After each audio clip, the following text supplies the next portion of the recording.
Hi everyone, welcome back to my YouTube channel. I hope कि आप सब बहुत अच्छे होंगे।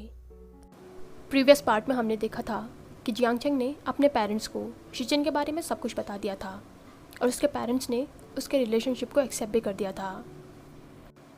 लेकिन उसके पेरेंट्स चाहते थे कि जियांग चंग की शादी यानली के बाद हो, इसलिए उन लोगों ने डिसाइड किया कि वो लिन चिरेन से मिलकर इस बारे में बात करेंगे। चिरेन से इस बारे में बात करने के बाद चिरेन ने सजेस्ट किया था कि क्यों ना वो लोग एक मीटिंग करें। जियांग्स इस बात के लिए अग्री हो गए थे। साथ में जब चिरेन ने उनसे ये कहा कि वो जिन्स को भी इस मीटिंग में इन्वॉल्व करें तो जियांग्स थोड़ा कंफ्यूज हो गए थे, लेकिन चिरेन ने उन्हें अच्छे से समझाया कि वो क्यों ये जॉइंट मीटिंग करवाना चाहता है, इसलिए वो लोग भी मान गए थे। नेक्स्ट डे विंग के पेरेंट्स तैयार हो रहे थे तो विंग उन्हें देखकर कहता है, आप लोग कहाँ जाने के लिए तैयार हो रहे हैं। इस पर उसकी मदर कहती है कि लानवांग जी ने तुम्हें बताया नहीं, उसके अंकल ने एक मीटिंग अरेंज करी है। इस पर विंग कहता है, मीटिंग किस लिए। इस पर वे चांग से कहते हैं, आशियन हमें कैसे पता होगा, तुम तैयार हो जाओ, वहीं जाकर पता चलेगा। विंग कहता है, लेकिन हम जा कहाँ रहे हैं। इस पर वे चांग से कहता है, लानवांग जी के घर। विंग दौड़कर कमरे में गया और उसने जल्दी से अपना फ़ोन लिया और वांगजी को कॉल किया। वो वांगजी से पूछता है, तुमने मुझे बताया क्यों नहीं कि तुम्हारे घर पे आज मीटिंग है और तुम्हारे अंकल ने हम लोगों को बुलाया है। वांगजी दूसरी तरफ से कंफ्यूज होकर कहता है, मीटिंग है लेकिन मुझे इस बारे में कुछ भी मालूम नहीं है। विंग कहता है, क्या बात कर रहे हो, तुम्हें मालूम नहीं है तो किसे मालूम है कि तुम अपने घर में नहीं रहते हो। इस पर वांगजी कहता है, विंग मैं अभी ऑफिस में हूँ और अंकल ने मुझसे इस बारे में कोई बात नहीं की। इससे पहले कि वो विंग से कुछ और कहता, किसी ने उसके दरवाजे पर नॉक किया।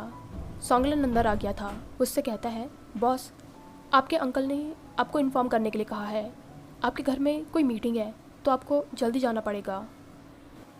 वांगजी ने नोट किया। वो विंग से कहता है, विंग तुम्हारी तरह मुझे भी अभी इन्फॉर्मेशन मिल रही है। इस पर विंग हंसकर कहता है, चलो मैं तो बाहर से हूँ इसलिए मुझे देर से ही पता चलेगा, लेकिन तुम्हारा क्या तुम अपने घर में अनजान लोगों की तरह रहते हो। वांगजी कहता है, आज मुझे ज़रूरी काम था इसलिए मैं ऑफिस जल्दी आ गया था, मुझे नहीं मालूम था। चलो ठीक है, मैं तुम्हें घर पे मिलता हूँ। और उसके बाद उसने फ़ोन रख दिया। तब विंग को अपनी माँ की आवाज़ आई जो उसे जल्दी करने के लिए कह रही थी, इसलिए विंग जल्दी जल्दी तैयार हुआ और वो दौड़कर नीचे अपने पेरेंट्स के पास आया। वो लोग लैंड मेंशन के लिए निकले और थोड़ी ही देर में वहाँ पहुँच भी गए थे। जब विंग कार से उतरा तो उसने लैंड मेंशन की बिल्डिंग को देखा। सरप्राइज में उसकी आंखें और मुंह दोनों ही खुले हो गए थे। ये दूसरी बार है जो विंग ऐसे किसी लग्जूरियस हाउस को देख रहा है। पहले वो जिन्स के घर गया था और अब लानवांग जी के। उसने अनकॉन्शियसली अपनी मदर का हाथ पकड़ा तो कांग से सनरन कहती है, आशियन क्या हुआ। इस पर विंग अपनी बड़ी बड़ी आंखें झपका के कहता है, मदर ये घर कितना बड़ा है। वे चांगसे ने अपना हेड शेक किया। कांग से सनरन उसका चेहरा छूकर कहती है, ये घर बड़ा होगा ना, वो लेंस है।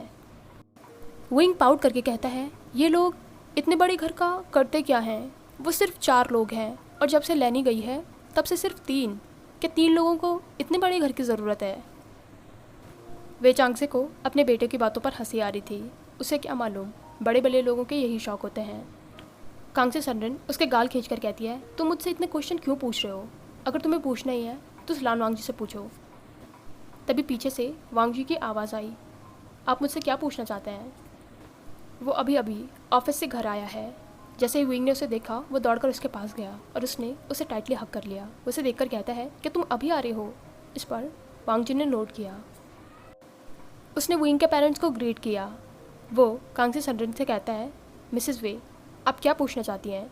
इस पर कांग से सनरन मुँह बनाकर कहती है, मैं क्या पूछना चाहूँगी, वो तो आशियन है, वो तुमसे पूछना चाहता है कि तुम इतने बड़े घर में करते क्या हो। इससे पहले कि वांग जी कोई जवाब देता, विंग उसे देखकर कहता है, माँ वो क्या बताएगा, वो कभी घर पे रहता है, उसे तो इस मीटिंग के बारे में भी कुछ मालूम नहीं था। तभी वे चांगसे ने स्माइल करके कहा, चलो चलो बहुत हो गया, अब अंदर तो चलो, लंच रन इंतज़ार कर रहा होगा। इस बात पर सबने नोट किया। चारों अंदर चले गए। विंग ने वांग जी का हाथ पकड़ा हुआ था और वो चारों तरफ देख रहा था। वांग जी का घर बहुत ही ज़्यादा ब्यूटीफुल है। विंग को इसका इंटीरियर बहुत ही ज़्यादा पसंद आया। वो तो अपने ही ख्यालों में खोया हुआ था, तभी कुछ आवाज़ों से उसका ध्यान टूटा तो उसने सामने देखा। वहाँ पर बहुत सारे लोग थे जो आपस में बात कर रहे हैं। विंग ने जियांग्स को पहचान लिया, लेकिन ये बाकी लोग कौन हैं? तभी उसकी नज़र जिन जूशुआन पर गई। वो सोचता है, ये जिन्स हैं, ये यहाँ क्या कर रहे हैं?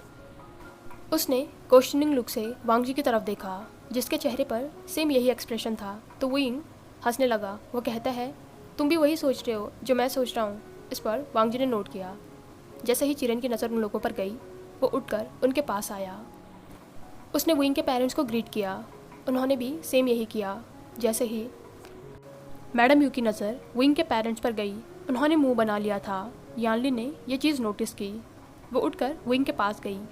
उसे हक करके कहती है, आशियन। उन लोगों को वहाँ पर देखकर विंग भी सरप्राइज़ हो गया था। वो कहता है, शिजिए, आप यहाँ पर क्या कर रहे हो? तभी चिरेन ने बोल दिया। वो कहता है, मुझे सब लोगों से ज़रूरी बात करनी है, इसलिए मैंने सबको साथ बुलाया। विंग ने नोट किया। यानली से खींचकर अपने साथ ले गई। विंग ने सबको ग्रीट किया। जियांग फेंगमियान ने स्माइल की, लेकिन मैडम यू का मुँह अभी भी बना हुआ था। इसलिए विंग चुपचाप जाकर जियांग चेंग और यानली के पास बैठ गया। चिरेन भी विंग के पेरेंट्स को सब लोगों के पास लेकर आया और उसने सबसे उनका इंट्रोडक्शन करवाया। जियांग्स तो उसके पेरेंट्स को पहले से ही जानते हैं, लेकिन जिन्स इतने ज़्यादा फेमिलियर नहीं है। ग्रीटिंग करके सब लोग एक दूसरे के आमने सामने बैठ गए थे। वांग जी भी जाकर विंग के पास बैठ गया। मैडम यू कांग से सड्रन की तरफ टेढ़ी नज़रों से देखकर कहती है, मिस्टर लेन, आपने बताया नहीं कि आपके कुछ और गेस्ट भी आने वाले थे। इस पर चिरेन ने अपना गला साफ किया। वो कहता है, मैंने आप सब लोगों को यहाँ पर इसलिए बुलाया है क्योंकि मैं अपने नेफ्यूज़ की शादी की बात करना चाहता हूँ।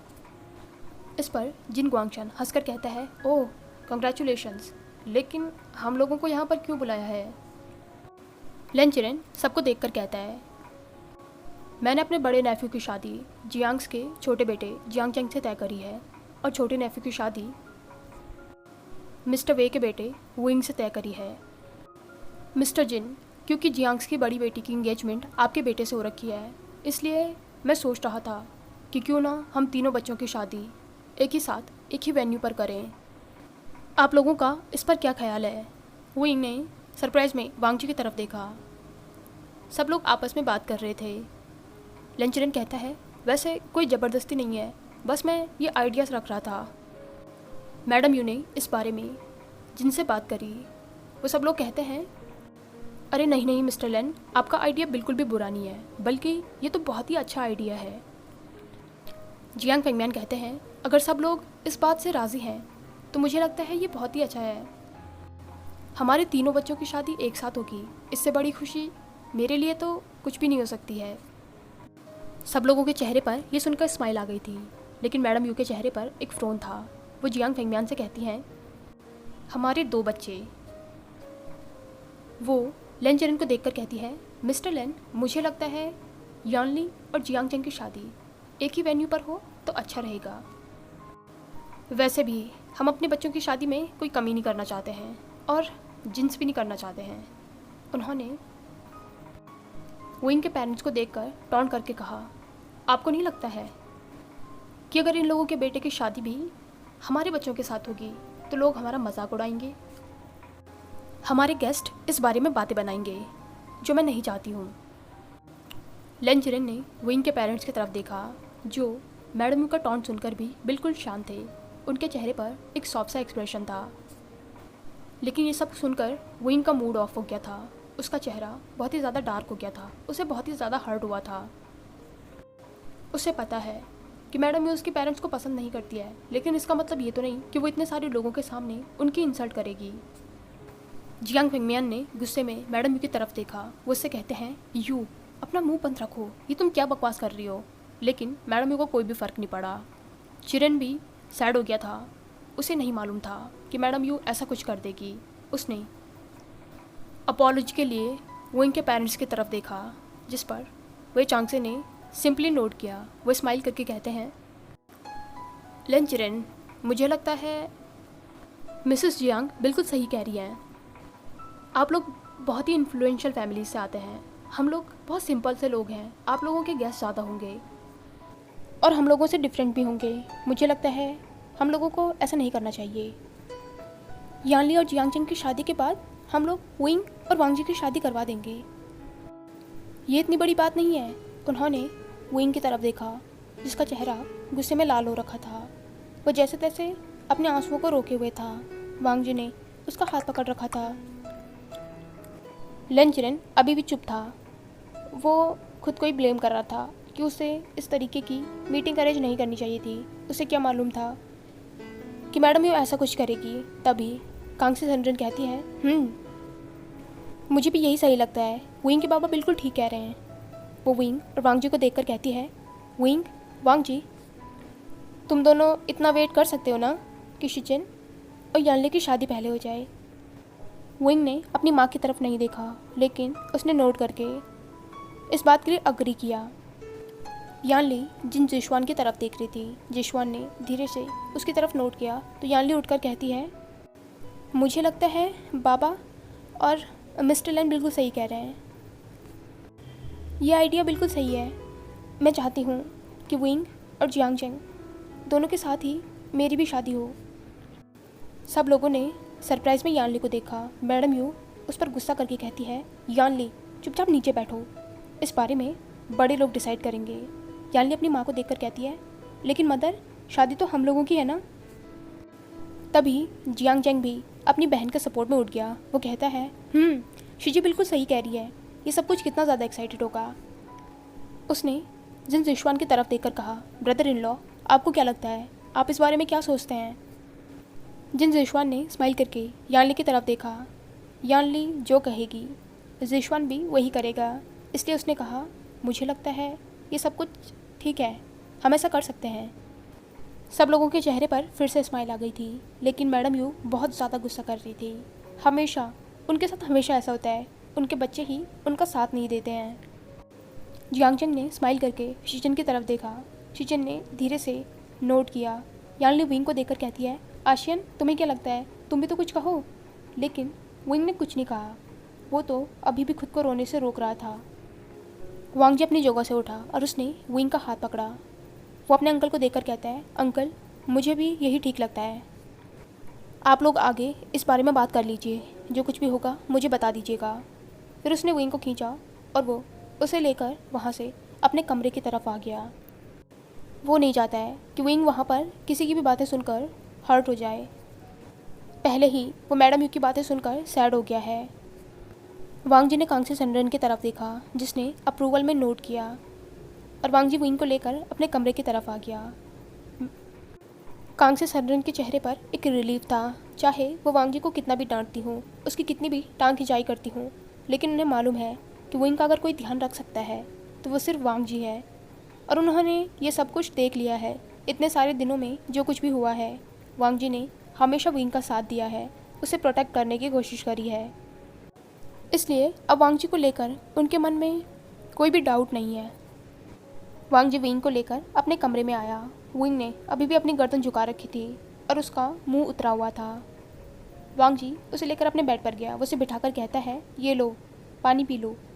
लेकिन विंग ने ग्लास नहीं पकड़ा तो वांगजी ने उसका चेहरा ऊपर किया। वो उसके आंसुओं को पोंछकर कहता है, तुम सच में क्राई बेबी हो, छोटी छोटी बातों पर तुम ऐसे कैसे रो सकते हो।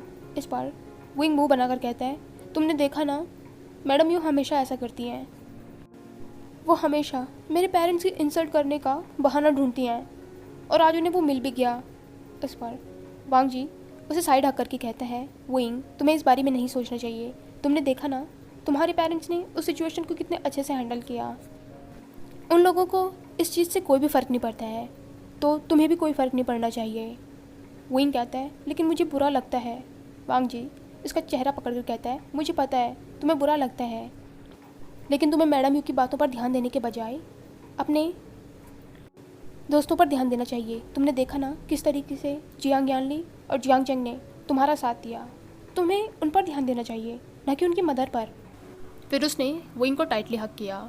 उसने विंग को अपनी लैप में खींच लिया था। वो उससे कहता है, अब चलो, अपना ये सैड सा चेहरा इसे हटाओ, मुझे बिल्कुल अच्छा नहीं लगता जब मैं तुम्हें रोते हुए देखता हूँ। इस पर विंग मुंह बनाकर कहता है, तुम झूठ बोल रहे हो। इस पर वांगजी ने कहा, तुम्हें ऐसा क्यों लगता है कि मैं झूठ बोल रहा हूँ। इस पर विंग कहता है क्योंकि तुम हर बार मुझे रुलाते हो। इस पर वांग जी हैरान होकर कहता है मैंने तुम्हें कब रुलाया? मैं तो तुम्हें हंसाने की कोशिश करता हूँ। फिर उसने अपना चेहरा दूसरी तरफ कर लिया। वो ड्रामेटिकली कहता है ओ गॉड, आप देख रहे हो, इतना सब कुछ करने के बाद भी ये मुझसे क्या कह रहा है कि मैं उसे रुलाता हूँ। वांग जी की ऐसी हरकतें देखकर विंग को हंसी आ गई। वो उसका चेहरा अपनी तरफ करके कहता है लानजान, ऐसी हरकतें मत करो ना, तुम्हें ये सारे ड्रामा करने किसने सिखाए हैं? लेकिन वांग जी अभी भी विंग की तरफ नहीं देख रहा था, इसलिए विंग ने एक बार फिर से वांग जी को अपनी तरफ खींचा। अब की बार उसने वांग जी को पुश किया और वो खुद उसके ऊपर आ गया। वो वांग जी का चेहरा पकड़कर कहता है तुम्हारे सामने ऐसे नाटक सिर्फ मैं कर सकता हूँ। सडनली वांग जी ने उसे फ्लिप किया और अब वो उसके ऊपर आ गया था। उसने विंग के नेक पर किस किया। उसने धीरे से उसके कान में विस्पर करके कहा तुमने सही कहा, मेरे सामने ऐसे नाटक सिर्फ तुम ही कर सकते हो। उसने उसके ईयर को बाइट किया तो विंग के पूरी बॉडी में गूज बम्स आ गए थे। वांग जी उसके ईयरलोब को लिक कर रहा था। धीरे धीरे उसने विंग के जॉ लाइन को किस किया और फिर वो इसके लिप्स पर आ गया। विंग उसे रोक रहा था। वो लोग वांग जी के घर में हैं और ऊपर से घर में इतने सारे लोग हैं। क्या वांग जी ये भूल गया है? लेकिन वांग जी नहीं सुन रहा था। उसने विंग को चुप कराया और खुद उसके लिप्स को किस करने लगा। पहले तो विंग ने रेजिस्ट किया, लेकिन जब उसने महसूस किया कि वांग जी अब उसकी बात नहीं सुनेगा तो वो भी वांग जी को वापस किस करने लगा। ये देखकर वांग जी खुश हो गया था। दोनों एक दूसरे को पैशनेटली किस कर रहे थे। वांग जी ने अपनी टंग विंग के माउथ में इंसर्ट करी और वो उसकी टंग को शक कर रहा था। उसके हाथ विंग की शर्ट के अंदर जा रहे थे। वो अपने हाथों को विंग की चेस्ट पर फहरा रहा था, जिससे विंग को बहुत ही ज़्यादा सेंसेशन फील हो रही थी। वांग जी विंग के नेक का शक कर रहा था। सडनली विंग के माउथ से एक मोन निकली तो विंग ने टाइटली अपने माउथ को बंद कर लिया। इस बात से वांग जी को हंसी आ गई। वो उसके माथे पर किस करके कहता है विंग, अगर तुम इस तरीके की आवाज़ें निकालोगे तो मैं खुद को रोक नहीं पाऊंगा। विंग वांग जी को पुश कर रहा था। वो उससे कहता है यू बास्टर्ड, हटो यहाँ से, तुम्हें दिख नहीं रहा है यहाँ लोग हैं। अगर किसी ने हमें इस तरीके से देख लिया तो वो लोग क्या सोचेंगे। विंग उठकर जाने ही वाला था, लेकिन वांग जी ने उसे फिर से खींच लिया। वो विंग को वैसे टाइटली पकड़कर कहता है यहाँ पर कोई नहीं आएगा, ये मेरा कमरा है। एक बार उसने फिर से विंग की बॉडी पर अपने हाथों को फहराया। उसने विंग की शर्ट को निकाल दिया था और वो उसे पैशनेटली किस कर रहा था। विंग ने भी अपने हाथों को वांग जी के नेक में रैप किया और वो भी उसकी किस को रिस्पॉन्ड कर रहा था। लेकिन सडनली शिचिन ने उनके कमरे का दरवाज़ा खोल दिया। वो अंदर आकर कहता है लानजान, सब लोग खाना खा रहे हैं, खाना खाने आ जाओ। लेकिन अंदर का नज़ारा देखकर उसकी आंखें शॉक में बड़ी हो गई। उसके साथ जियांग चेंग भी था। दोनों के दोनों दरवाजे पर फ्रीज हो गए। जैसे ही वांग जी ने अपने ब्रदर की आवाज़ सुनी वो चौंक गया था। विंग उसके ऊपर से हाफ नेकेड लेटा हुआ था। जैसे ही वांग जी ने रियलाइज़ किया कि यहाँ पर क्या हो रहा है, उसने सडनली पास से ब्लैंकेट उठाकर विंग को उसके नीचे छुपा दिया। वो अपने गगा की तरफ चिल्लाकर कहता है गगा, दरवाज़ा बंद कीजिए।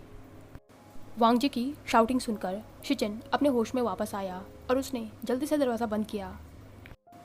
शिचिन और जियांग चेंग दोनों का चेहरा बिल्कुल लाल हो गया था। उन दोनों ने सोचा ही नहीं था कि अंदर ऐसा कुछ हो रहा होगा। शिचिन कहता है ओ गॉड। इस पर जियांग चेंग ने ज़ोर से उसके कंधे पर स्मैक किया। उसे देखकर कहता है तुम पागल हो गई हो क्या, तुमने दरवाज़ा नॉक क्यों नहीं किया। इस पर शिचिन कहता है मैं भूल गया था, मैं तुम्हारे साथ बातें कर रहा था और मुझे पता ही नहीं चला कि मैंने कब दरवाज़ा खोला। जियांग चेंग ने अपना चेहरा अपने हाथों से छुपा लिया था। उसे अपने पैर बिल्कुल नम फील हो रहे थे। वो ज़मीन पर बैठकर कहता है वेवुशियान, शेमलेस कहीं का, क्या उसे होश नहीं है? यहाँ पर इतने सारे लोग हैं और वो दूसरों के घर में है। शिचिन ने उसकी तरफ हाथ बढ़ाया। उसे देखकर कहता है हम चलते हैं, वो लोग आ जाएंगे। शिचिन के लिए सिचुएशन ऑकवर्ड हो गई थी। जियांग चेंग जल्दी से उठा। उसने शिचिन का हाथ नहीं पकड़ा और वो दौड़कर वहाँ से चला गया। शिचिन ने शाई किया और वो भी जियांग चेंग के पीछे पीछे वहाँ से चला गया। अंदर विंग ने टाइटली वो ब्लैंकेट अपने ऊपर पकड़ रखा था। उसे कुछ समझ ही नहीं आया कि अभी क्या हुआ। उसने सिर्फ शिचिन की आवाज़ सुनी और सीधे वांग जी ने उसके ऊपर ही ब्लैंकेट डाल दिया। वांग जी ने धीरे से उसके ऊपर से ब्लैंकेट हटाया। वो उसे देखकर कहता है विंग, तुम ठीक हो ना? लेकिन वुइंग को बहुत ज़्यादा गुस्सा आ गया। उसने टाइटली वांग जी को बेड में पुश किया। वो उसे जोक करके कहता है, यू इडियट, मैंने तुमसे कहा था, पॉवर्ड, तुम खुद पर कंट्रोल नहीं कर सकते हो क्या? तुम्हारे भाई ने हमें साथ में देख लिया, वो क्या सोच रहे होंगे? वांग जी विंग के हाथों को पकड़कर कहता है, विंग तुम मेरा गला छोड़ो, मुझे मार दोगे क्या? विंग बैठ गया था। उसने अपना चेहरा अपने हाथों से छुपा लिया। वो उसे देखकर कहता है, ओ गॉड, अब मैं उनके सामने कैसे जाऊंगा? इस पर वांग जी हंसते हुए कहता है, ब्रदर ने कुछ भी नहीं देखा, मैंने तुम्हें ब्लैंकेट के अंदर छुपा दिया था। इस बात पर विंग ने उसकी तरफ एक ग्लेयर किया तो वांग जी ऑकवर्डली स्माइल करके कहता है, ये लो अपनी शर्ट पहन लो, तुम्हें खाना नहीं खाना है कि तुम्हें भूख नहीं लगी है? उसने विंग की टमी पर हाथ रखा। विंग उसके हाथ को स्मैक करके कहता है, मुझसे बात मत करो। उसने उसके हाथ से वो शर्ट ली और उसे जल्दी से पहन लिया। लेकिन वांग जी कहाँ सुनने वाला था। वो पीछे से गया और उसने विंग को पीछे से हक कर लिया। वो उसके गाल पर किस करके कहता है, विंग इसमें नाराज़ होने की क्या बात है? मुझे सच में नहीं पता था कि मैंने दरवाज़ा लॉक नहीं किया। I am sorry. विंग ने वांग जी की तरफ देखा जो अपनी पपी आइज से उसी की तरफ देख रहा था। विंग स्माइल करके कहता है, अगर उन्होंने मुझे इस चीज़ के लिए टीज़ किया तो मैं तुम्हें छोड़ूंगा नहीं। इस पर वांग जी कहता है, वो नहीं करेंगे, प्रॉमिस। हाय एवरीवन, आई होप कि आपको ये पार्ट पसंद आया हो। अगर आपको ये वीडियो पसंद आई हो तो इसे लाइक, कमेंट, शेयर और चैनल को पक्का से सब्सक्राइब कीजिए। Thank you.